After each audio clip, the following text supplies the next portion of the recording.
Hi everyone, welcome back to my channel. If you're new to this channel, my name is Christine and welcome to my channel.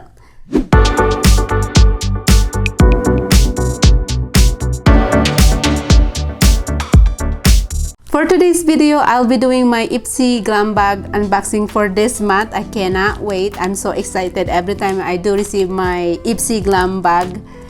I am so excited, so I'm gonna share with you guys what we got for this month. So this is what's look like the packaging. So we have a little cute pouch and it comes with a super cute zipper.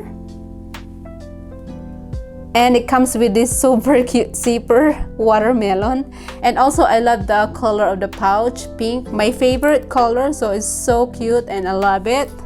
So first thing we have is the primer moisturizing. I love this brand. I always get this kind of brand on my beauty bag. So I do love this skincare. Really nice skincare. Next we got pink clay cleanser.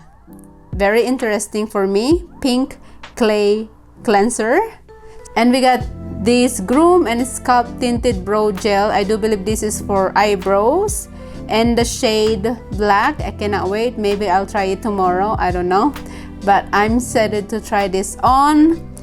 And also we got lip mask. This is overnight lip mask. I do love face mask. I do love lip mask. Make my lips so soft and moisturized. So I cannot wait to use this one onto my lips. I remember I got lip mask on my last unboxing for my Ipsy Glam bag. So yes, I have another extra just in case I'm run out of my lip mask. This is one of my favorite when it comes to skincare. Lip mask make my lips so soft. So cannot wait to try that. And last is we got Black Magic liquid eyeliner in the shade Black Near. When it comes to makeup, one of my favorite is liquid eyeliner. I'm obsessed with liquid eyeliner. I do love liquid eyeliner, so I cannot wait to try this on to my eyeliner.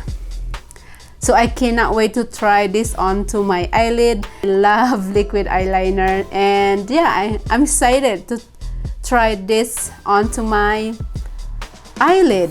So alright everyone, that's it for my Ipsy Glam bag unboxing. If you like this video, give me a big thumbs up. Subscribe to my channel if you haven't yet already. And again, thank you so much for watching everyone. And I will see you on my next video. Bye!